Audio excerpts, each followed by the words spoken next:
ॐ सहना भवतु सहनौ भुनक्तु सह वीर्यङ्करवावहै तेजस्विनावधीतमस्तु मा विद्विषावहै ॐ शान्ति शान्ति शान्तिः. Verse number 72.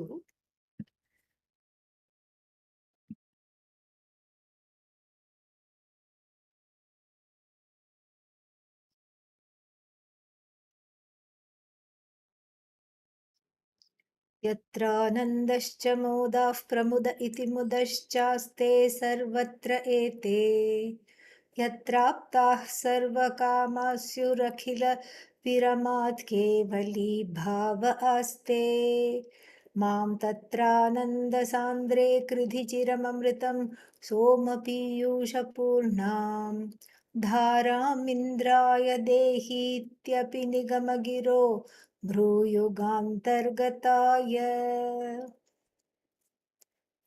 This was a very beautiful verse in the form of a prayer. And this has its origins in the Karma Kanda portion of the Rig Veda. And going through the Karma Kanda portion, the first portion of the Rig Veda, not the Aitareya Upanishad, but the Rig Veda, is like looking for this mantra would be looking for a needle in the haystack. In fact, the needle would be easier to find. Okay, yeah, that is how the situation is, and this is because it's it's lot of mantras are there, and uh, the Tika, Anandagiri's Tika, which we follow once in a while for this, is also not giving the citation. So if anybody wants to look for the citation and let everybody else know, go for it. Have fun. Okay. So if we scroll up, just to remember, since we did not have class last time, this verse number 71 had to do with all the gradations of Ananda. Ananda anyascha sarvanu anubhavati. And so if you have one kind of kingly Ananda as the ultimate human Ananda, not ultimate, but this thing, what is that called? Um, not ultimate, but ideal type Ananda. And this Ananda is, of course, belonging to the king. It belongs to the king. And any kind of a king.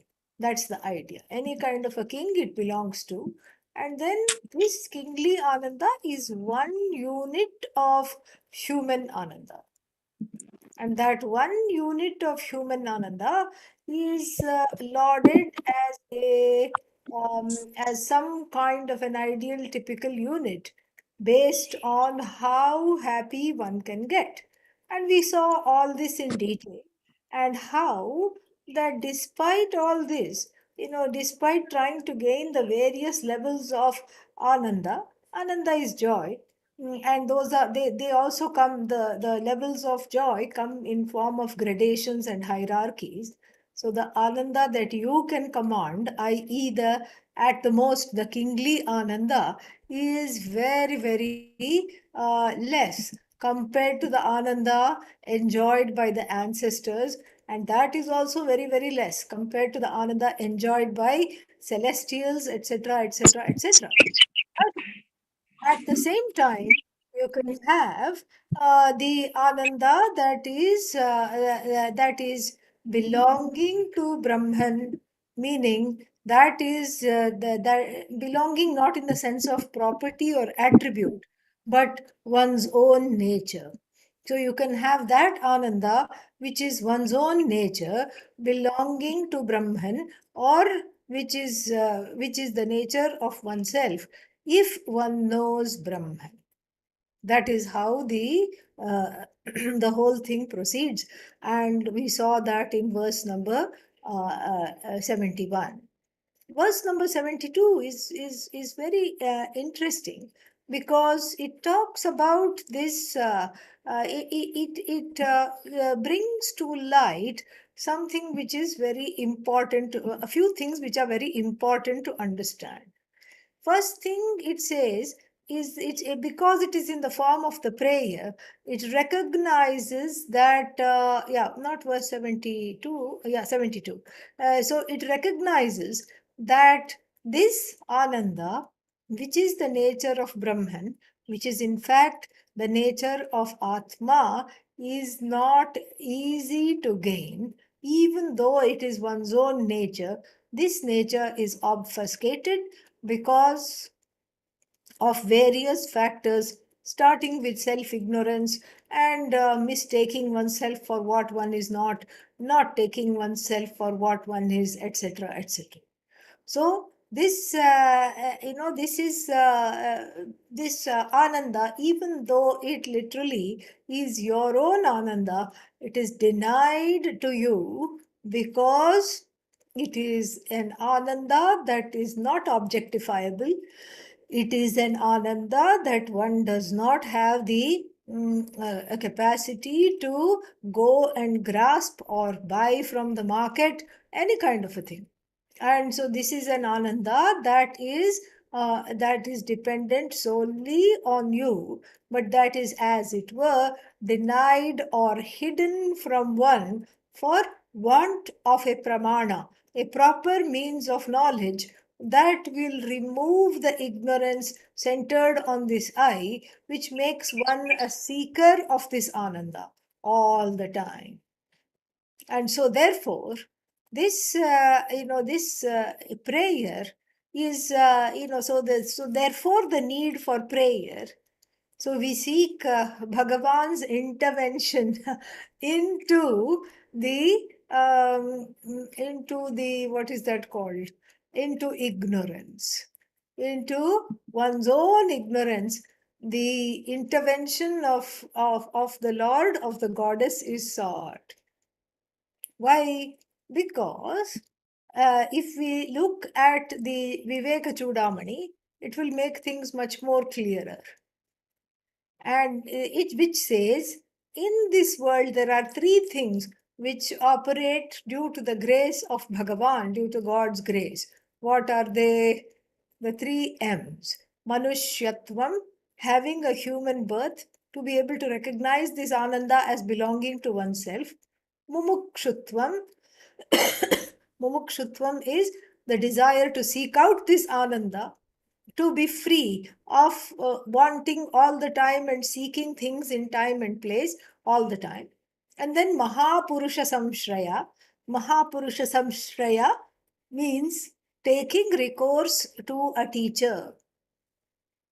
Deciding to study with a teacher is a great blessing. And that also is God centered, in the sense that certain kinds of karmas have to fall into place. And if there are any problems, those have to be warded off. And as these problems multiply because of previous samskaras, vasanas, what have you, as these things multiply, what one has to do is they need to those problems need to be blocked off from the focus on gaining the knowledge. So otherwise, without this grace, this is grace. Grace means it is like an aquifer, underground water. And in India, you see, maybe in other places also, to dig a well. I mean, here is this huge equipment that's going to dig a bore well. Okay. And it's huge, it's very big, and it's terribly noisy. And if you are staying in the apartment next to another apartment that's being built, which is going to have this bore well dug, good luck. That's why it's called a bore well, because it's a big bore for everybody around. So much noise it makes. And then there are engineers involved. The mason comes, everybody comes. But before all of them come, the water diviner comes. And the water diviner takes one stick, you know, takes a stick with a bifurcation and, holds this particular stick and then goes around this area to map the area. And these are all engineers, and they're all watching calmly with great shraddha to see this. These are all scientists, and they are watching to see this person go around. And somehow, in one place, that stick starts to wobble. Aha, here it is, dig here. And then sometimes in more than one place, the stick will start to shake. And then that water diviner will decide where the shaking is more prominent and where the water is easier to find.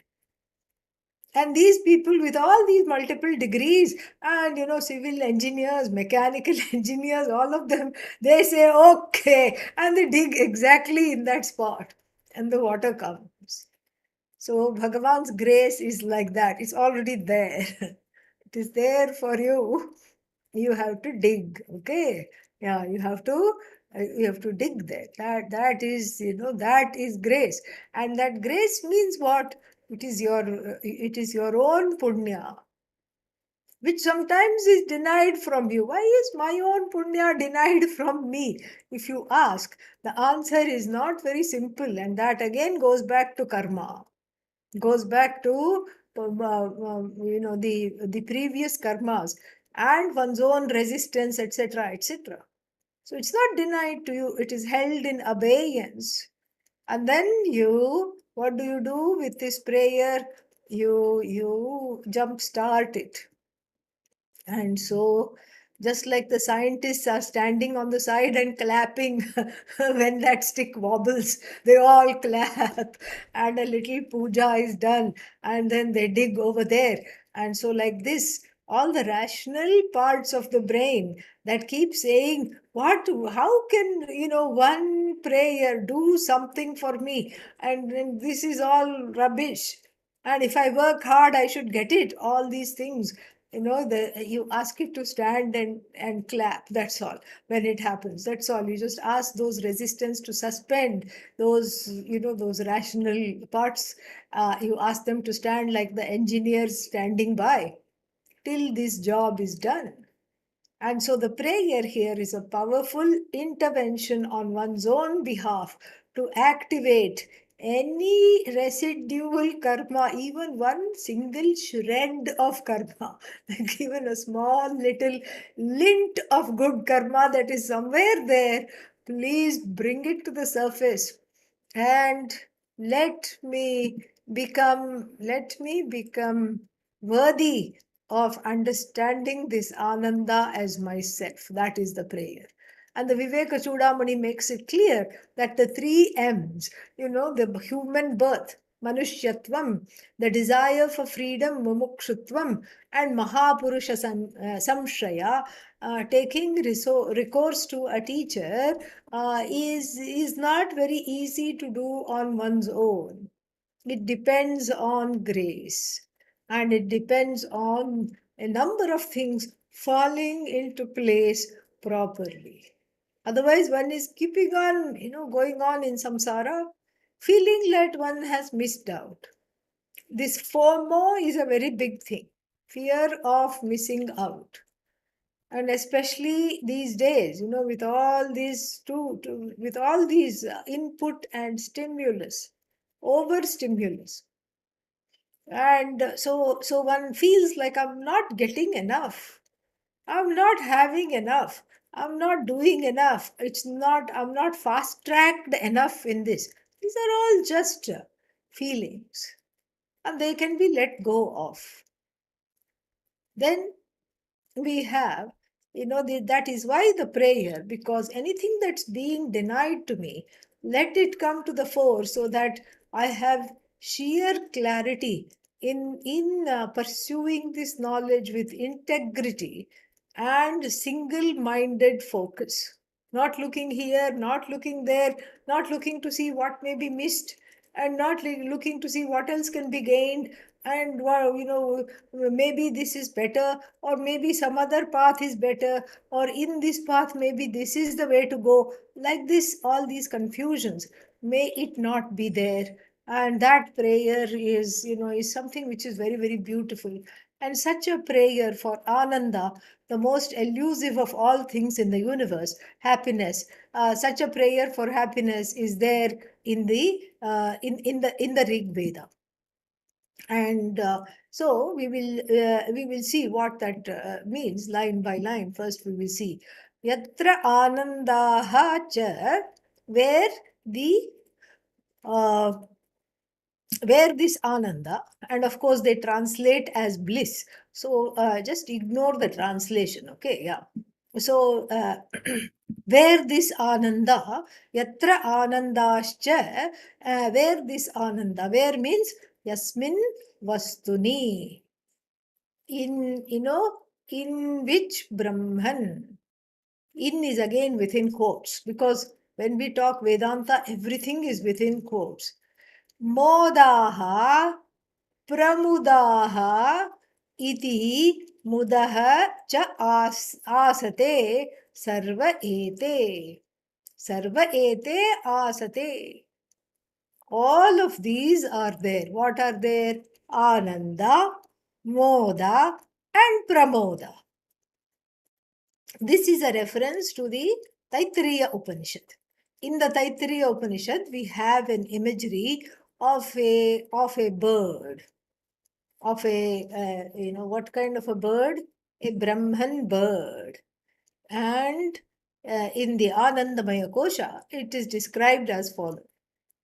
यस्य प्रियमेव शिरः मोदो दक्षिणः पक्षः प्रमोद उत्तरः पक्षः आनन्द आत्मा ब्रह्मपुच्छं प्रतिष्ठा. This is how it is described. Brahmapucham Pratishtha. So the Anandamaya Kosha, Anandamaya means all the various gradations of Ananda here. The Vikara, the modifications of Ananda are presented in the form of a bird. And what is this bird? The Priya, meaning the slight Ananda that you get from contact with the sense objects, favorite sense objects, is called Priya. That constitutes the head of the bird. Then Moda. Moda is a little more happiness, not Ishtavastu darshanena, but Ishtavastu prapanena. By gaining what you desire is called Moda, little more happiness. And by retaining what you have gained, that is called Pramoda, little more happiness. Still, it is in degrees, understand. And then the Puchha, the foundation, Puchha means the tail is Brahman alone. Brahma Pucham Pratishtha. The tail is Brahman alone, meaning it is all centered on Brahman. It is all forms of Brahmananda alone, which is Swarupananda alone. This is what is described. Here it's a little spin-off on that. Yatra Ananda cha. Yatra Ananda means where, in which Brahman. In which Ananda of Brahman, what are included? The here Ananda means the human joys. The human joys means what? Gaining something or the other all the time. Gaining something all the time means in time, in place, gaining something or the other. The kind of Ananda that one gets. This is called Ananda. Yatra Ananda cha. And then what? Then the other one is Moda. Moda means little more happiness. Here, Moda means the ancestral happiness. When the ancestors, here we are not talking of ancestors that were dacoits or terrible people. We are talking of ancestors that are dharmic. Okay, that's generally what we talk about, because the others who are highway who were highway robbers and all these kinds of people, they don't make it to ancestral loka. So people who are staying in the ancestral loka, that is what it is. And so modaha means the degree of happiness enjoyed by the mains. Mains means ancestors. And then pramudaha here means the happiness enjoyed by the celestials, various devatas, etc.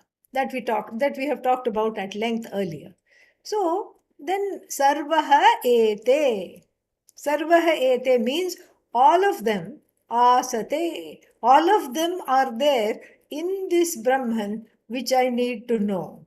All of them are Brahmananda alone. Brahmananda is not any one of them, even though all of them are included in Brahmananda. And so this is the Brahman I desire to know. And then one more thing.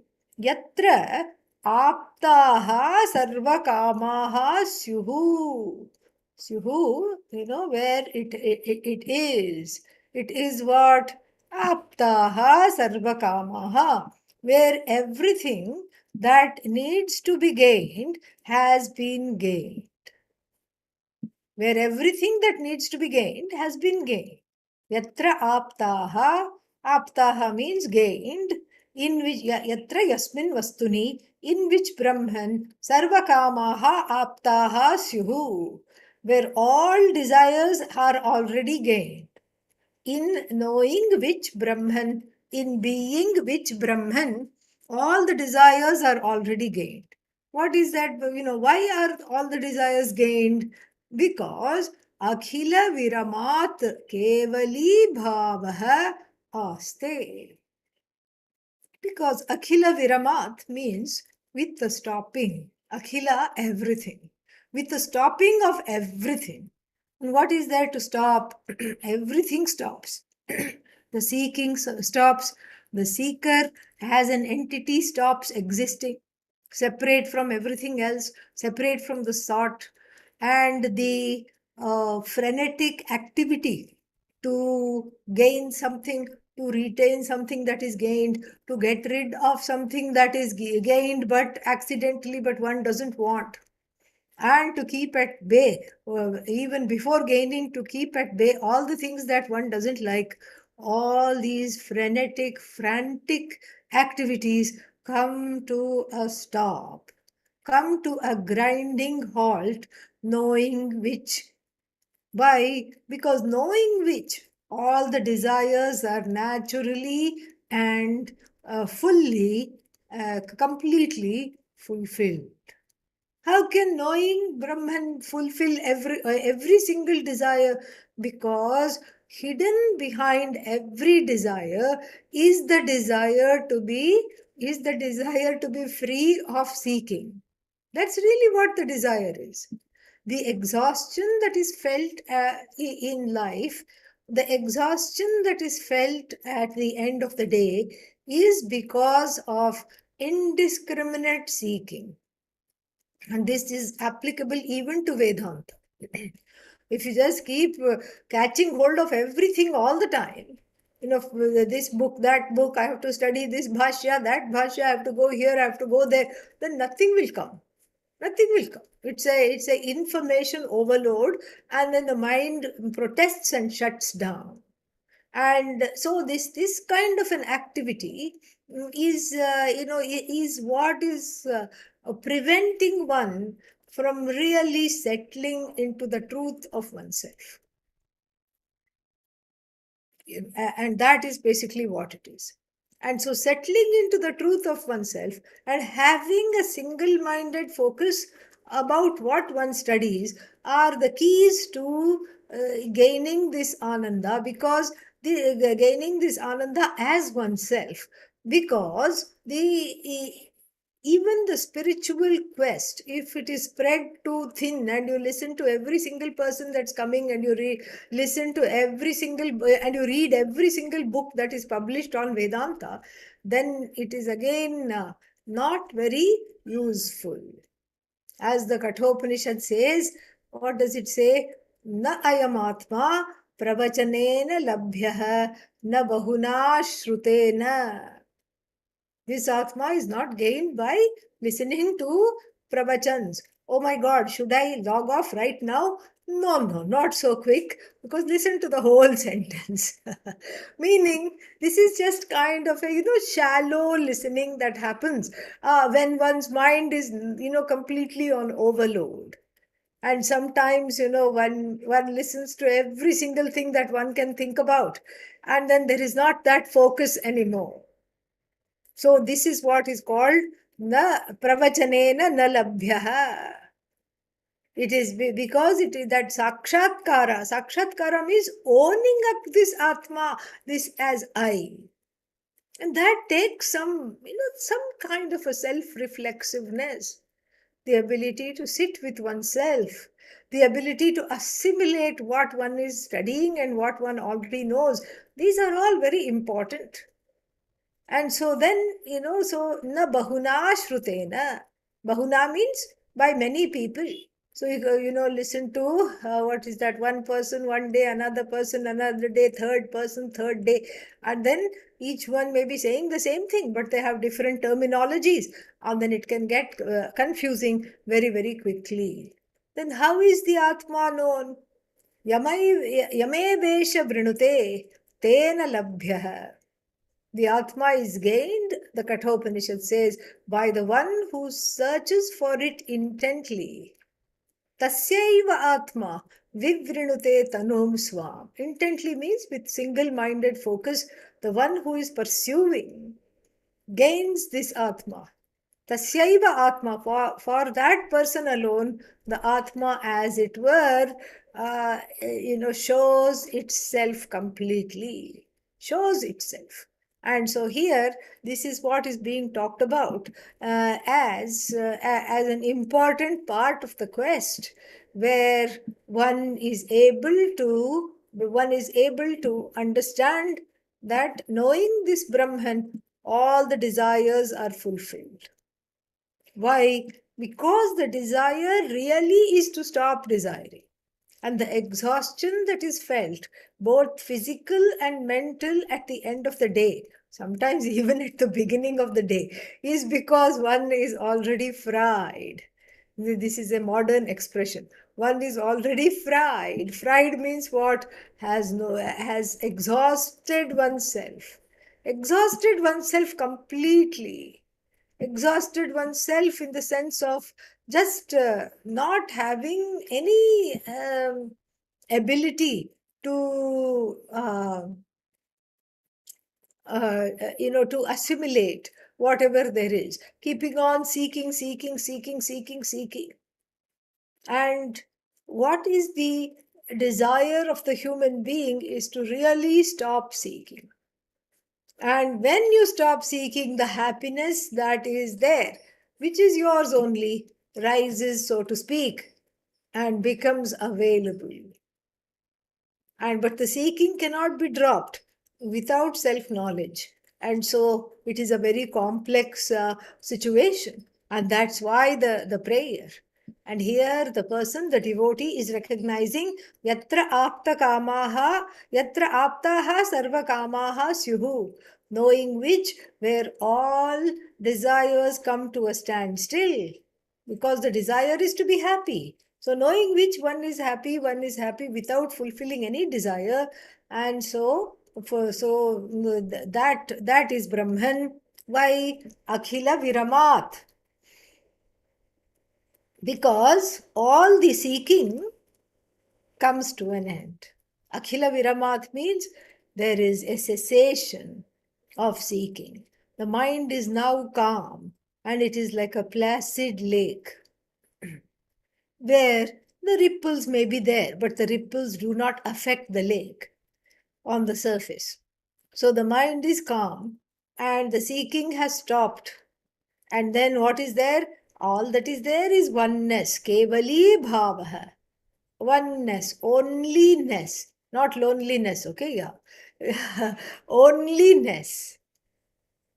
There is only Kevali bhava, Kaivalya. That's why Kaivalya means Brahma Jnanam is called Kaivalya, oneness, where there is just a delightful oneness. And one says, oh, this is what I have missed all along. And the seeking was completely off because there was sadhana, sadhya asambandha, a non-connection between the seeker, between the seeking and the goal. The kind of seeking I was doing would never lead me to the goal. It's like getting on a plane bound for New York, and then when it lands, wondering how come I'm in San Francisco. One time, if you do, okay. Another time, if you do, okay, I think you need to have yourself checked out. Third time, if you do, then, that is what is, then one has a new epithet, samsari, repeatedly following the same things that don't work, the same ends, the same means to get an end that is a mismatch which doesn't work. And so therefore this kevali bhava means all that is here is me. This has to be understood by study, by focused study. And then here it says mam, for me. Tatra, again Brahmani, this yatra tatra, all references to locations are Brahman alone. Tatra Ananda Sandre, a little nice word play. Ananda Sandra means in that focused or concentrated Ananda Ghana, in that Ananda, in that mass of Ananda, for lack of better words, in that Ananda which is just there, in that mass of Ananda, Kridhi, make me what? Chiram Amritam Kridhi. Make me immortal forever. Make me immortal. What is this immortality? The immortality is nothing but knowing oneself as limitless. That is what immortal. Free me from the pressure of thinking and the habitual orientation of thinking that I am the mind, the body, the senses. I am what I own. I am what I want. I am the result of all the degrees I have accumulated. And of course, along with degree goes pedigree. So I am my clan. I am my family lineage. And all these things are coming in the way. And so here, coming in the way of understanding myself as limitless. These are all finite identifications. Hey Soma, here it's a nightly prayer, which is nice to know. Soma means moon.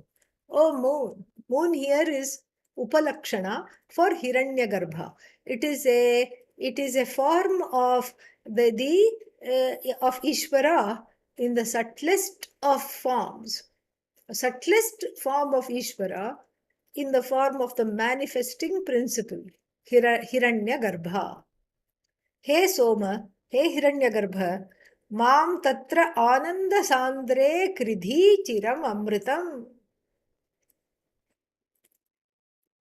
Put me, dunk me in this Ananda, in this vat of Ananda. Bathe me in it completely. Chiram Amritam. And not only bathe me in it, bathe me in it means, put me in it. But then once I am put in it, I will come out. And then what? Because I have to come up for air. So for good measure, Piyusha Purnam Dharam. And then all my head keep dropping what? A nectar. The dhara means an incessant pouring of the nectar of immortality on my head. So this is nice. It's like sitting in a pool above which is a waterfall. So you're sitting inside, you're already submerged, and then on top of the head is a gentle waterfall. Don't think of a terrible waterfall that will give a concussion, okay? Yeah, you have to imagine properly. So a gentle waterfall is trickling on your head, and then you're already sitting in this wonderful pool, a cool pool on a hot summer's day. What a lovely, what a lovely kind of a thing to even imagine. And so, how delicious that is. And the waterfall is coming from some height where the water is pure. And then, and we have also studied this in an earlier verse, I think when we were in the 60s, in the 60, 64, some verse like that, where the water goes through various fragrant herbs and flowers.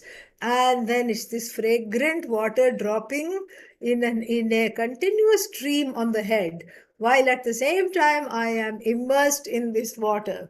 How wonderful it is. And just like that, and now you can imagine that water is happiness, and then that is and then the trickle above the head is the sweet trickle of the Shastra knowledge that is massaging the brain cells and getting rid of all ignorance. What a nice metaphor. Wonderful. Hey Soma, hey Piyusha Purnam Dharam, Indraya Dehi, Indraya Dehi, Bhruyugantargataya Indraya Dehi. Bhruyugantargat. So, where is this for? Who is this? Who is this trickle for? Who is this immersion for? This is like what should I say? Like a ancient baptism with the Vidya, with the Brahma Vidya. Okay. And so, where you have a new identity. You have a new identity as that Kevali Bhava Indra, the Brahma. You are Brahman. And so, Dehi means give me this dhara, give me this waterfall of what? Nigama Giraha. The waterfall is in the form of the sweet, sweet and fragrant words of the Veda. Nigama is Veda. Gir, is speech. The speech of the Veda that has traveled through so many verses, so many mantras, Rig Veda mantra here, Yajur Veda mantra there, Sama Veda here, Atharva Veda there, and it has culled everything together. Give me that, O Hiranyagarbha, in the form of the moon that I see.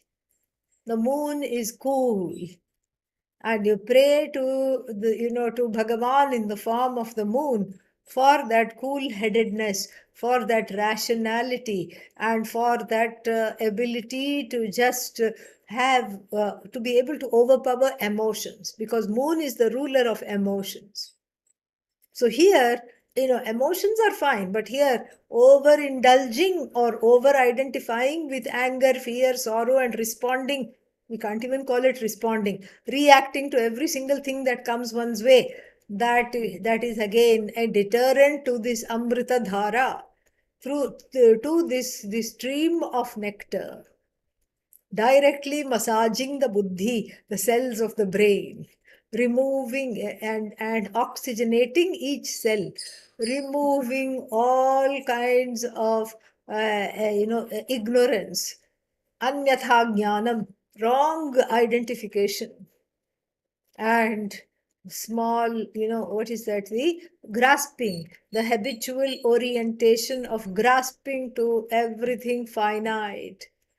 Please remove that. Take that away. And instead, give me a stream of the words of the Veda, which can basically go within this. Dehi. For whom? Who is this me? Indraya. For this Atma. That is, that is what? That is mistaken. That has mistaken itself to be Anatma. for this I. The Atma doesn't need this instruction.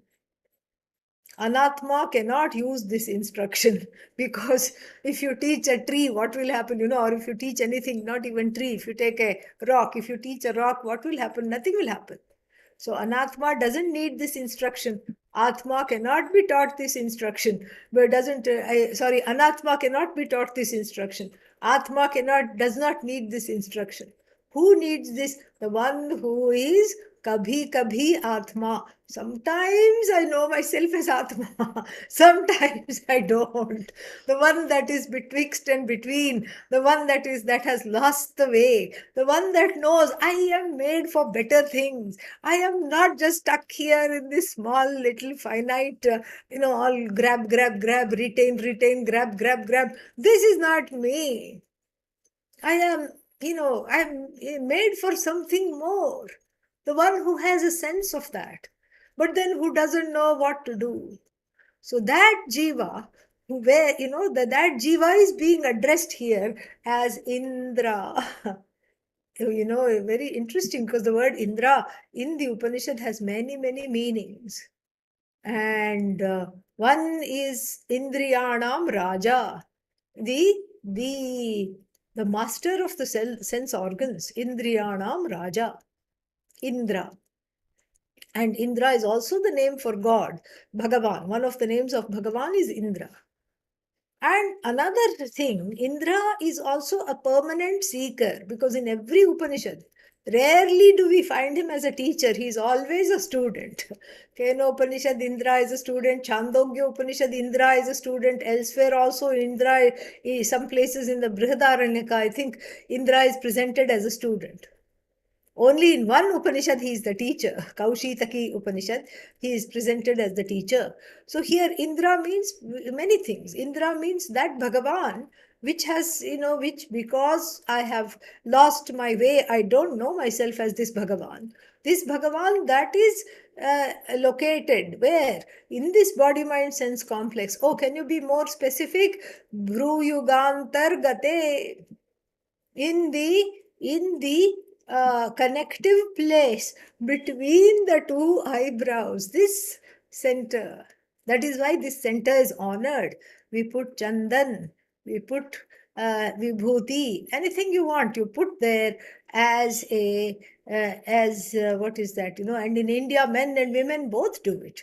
And it is done not for the sake of ornamentation of the body mind sense complex, but it is done to remind oneself, because God knows we need so many reminders of the fact that one is not the body mind sense complex. And even if in spite of so many reminders, there is a lapse, there is a chuti.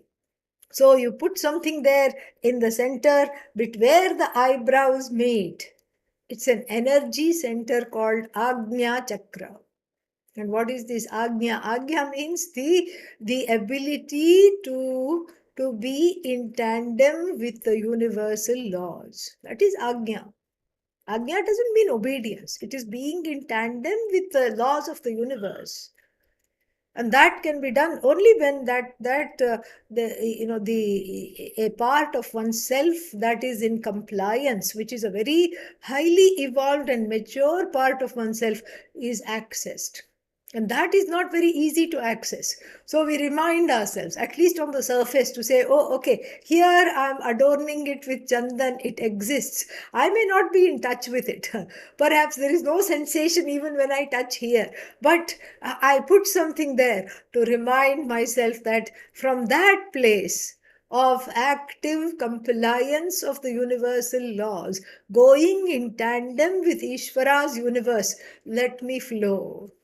Let me flow from that place of high maturity and emotional growth, spiritual evolution, where the resistance drops. That is Agnya. Where the resistance is replaced by Shraddha. That is Agnya. And so this Indra that is behind this, where the two brows meet, how beautiful this verse is, how beautiful this Rigveda mantra is. We'll be reading the mantra also. And in that space, So may the dhara, the amrita dhara, the nectar of the Upanishads, may they stream in that space. You see, if you go for Ayurvedic treatment, no matter what the complaint, you will say, my toes hurt. Okay, okay, lie down. And then what? They will hook you up to a pot. And then Shirodhara. This is where we drop, drop, drop, drop, drop. This is where it is done. A steady and a very pleasurable stream of lukewarm oil. It is not hot oil. It should be lukewarm oil is dripped, and in a way, after 1 day or 2 days of this, you stop thinking and you wonder if you're going into permanently vegetative state. You wonder, oh my God, what's wrong? Nothing is wrong. You are back to yourself. It's not that you have stopped thinking. It's that all these extraneous, needless, churning of thoughts, like, oh, I should be here, I should be doing this, I'm not enough, I'm not doing enough, what's wrong with me? Oh, maybe it's not me. Why should it always be me? It's the other person. And why should I do this? Why should I do that? And this frenetic activity, no space, nothing, that's gone. And after that, then the second or the third day, after 3 days of this treatment, the doctor comes and says, okay, tell me what is wrong now. And then you can't think of anything that is wrong. And you are tongue tied. You can barely talk.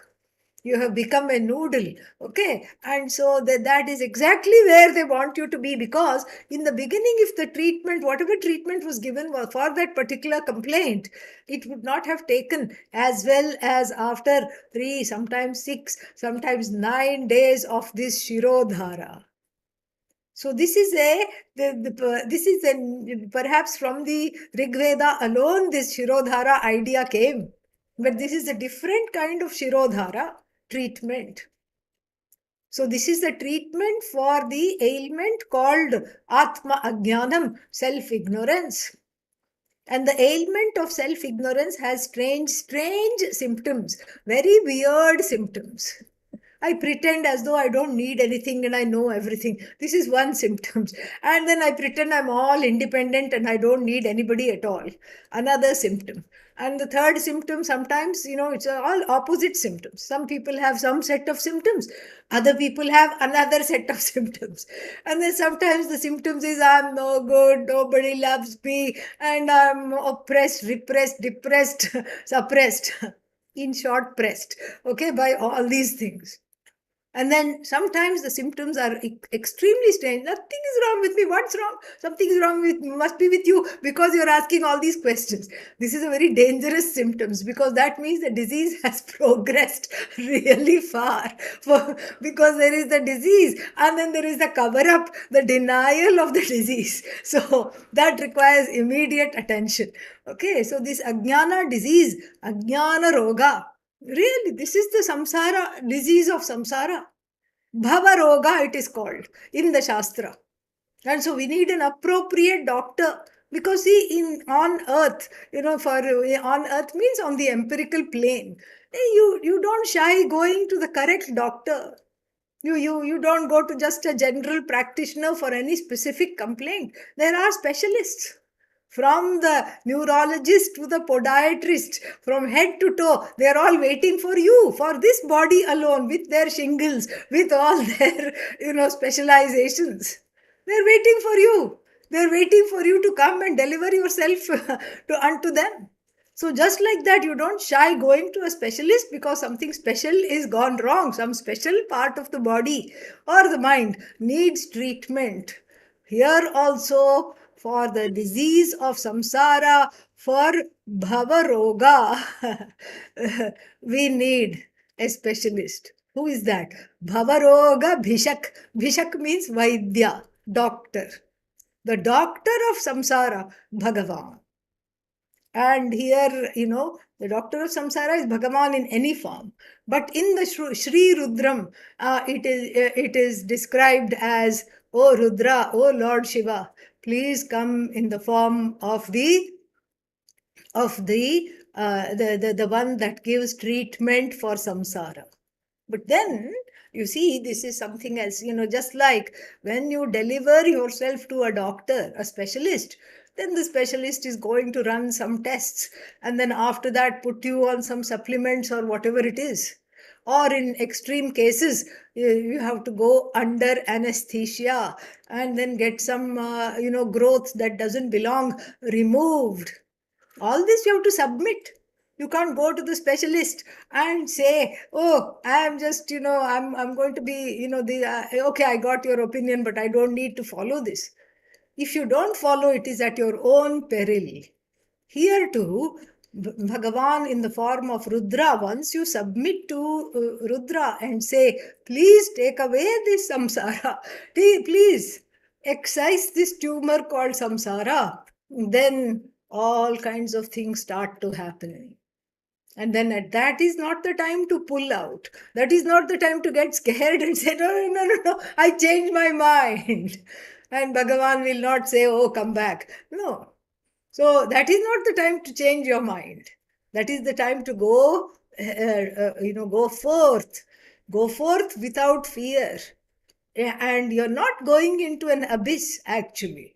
You're going into fullness, into your own fullness, wholeness, limitlessness. And so, therefore, it's a very powerful prayer here put together for this disease of samsara, and to be able to get rid of it, not just symptomatically. Oh, I have this symptom of exhaustion. I will watch some, what is that called? Some Netflix I will watch, and then I will come out of it, and then I will be refreshed. Until what? Until the next day. After that, again, you need to be refreshed. So, this temporary refreshment is not being talked about here. If you are serious about this change, and if you are serious about letting go of this disease, of this chronic ailment and well entrenched ailment called samsara, there is the need to submit to Bhagavan. There is the need to submit to Bhagavan here in the prayer called Rudra, Sri Rudram. There, Bhagavan is described as Prathamo Daivyo Bhishak, the first and foremost treater of samsara, the one that gives treatment. And what is this treatment? The treatment is basically very, very simple. The treatment is, is to put yourself under the stream of Upanishads, under the limitless stream of Upanishads. Just like the Shirodhara treatment in Ayurveda is effective after a certain stipulated amount of time. If you just lie down under the oil stream and after 5 drops say, is anything happening? I assure you, nothing will be happening. Nothing will be happening at all. So similarly, if you attend one class here and then one other class some other time, and then hope that I will lose this ignorance, it will not happen, because we are talking not only of ignorance, but of the ignorance that is overlaid by heavy stacks of resistance, fear, self-sabotage. This is very, very important. Self-sabotage. Everything is going well, and then suddenly one finds oneself sawing off the limb upon which one is sitting at the last minute and coming crashing down. This happens in Vedanta also. Everything is, wonderful.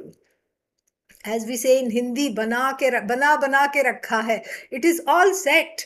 The teacher is there, the student is there, the book is there, the text is there. Then suddenly the person departs from the knowledge due to some orientation, some difficulty, some, early hurts, authority issues, so many things. And may that not happen. That is why the prayer. You make, you pray, you get Bhagavan's attention. And how do you get Bhagavan's attention? Through prayer. And you say, please be with me. Please be with me to stop me from attacking myself. That is what is samsara. It's like an autoimmune disease where, where the good things are being attacked. The good cells are being attacked. That is what it is. Autoimmune disease. Samsara is an autoimmune disease where you attack yourself all the time. And that is why this needs very careful thing, because autoimmune means it's very difficult to treat. Very difficult to treat. If you strengthen the immune system, then it will attack even more. And so what to do? You have to be very, very careful in how you treat any kind of an autoimmune condition. So the disease called samsara is so well entrenched, and one has so many orientations on top of this: the resistance, the fear, and the self sabotage, all these things. That is why we join the hands in prayer and say, look, take this all away. After all, you gave me this mind. You have given me this mad, mad, mad mind that is thinking like this. That is thinking I don't have enough. That is thinking I should sabotage myself. You have given me this mind. You have given me these emotions, and now you train these emotions, because I have given it over to you now. I have tried. I have tried to battle this disease on my own. I need help. And I need help from you. If you say this sincerely, if you pray, help will come. How? It will come in the form of a stream of the words of the Upanishad that come to the most receptive place between the eyebrows. That is the eye between the eyebrows means metaphorically. That is where the Agnya means receptivity. Receptivity despite all the desire to self sabotage. A receptivity that overrides all this fighting with oneself all the time, making the heart place a Kurukshetra, a battleground of dharma, adharma, and wanting this, wanting that, all just a battleground of various competing and conflicting wants. That is where that place of receptivity is to be kept open. Give me that openness. And in that place of receptivity, for this jiva, for this indra, that is supposed to be the master of the sense organs, but it is all anything but that. Please treat this complicated jiva in the throes of samsara roga, in the throes of the ailment of samsara, the autoimmune chronic samsara syndrome, for which the cause, of course, is self ignorance and all the resistance. Please treat this by streaming the. Now, the word streaming means live streaming, all this, but here, stream is literal streaming. By streaming the message of the Upanishads onto the most receptive space in the heart, that is physically located between the two eyebrows, but in that heart, please let this dhara, this nectar of immortality, which is Nigamagira, which is the words of the Upanishads, the words of the Veda, let it pierce through all the resistance, all the fears, like a laser beam of light. Let it just bless me by excising all the tumorous growths of anyatha jnanam, taking myself to be what I am not, anger, fear, sorrow, all these limiting emotions. Let it excise those tumors and then remove ignorance through its powerful stream. So, deha iti api nigamagiraha bhru yugantar gataya. So let's see if we have left anything out. Yatranandascha modah pramuda iti mudaschasate sarva ete yatraptas sarva kamasyurakhila viramat kevali bhava aste matantrananda sandre kridhi chiramamritam soma piyusha purnam dharam indraya dehityapi nigamigiraha Bhruyugantargataya.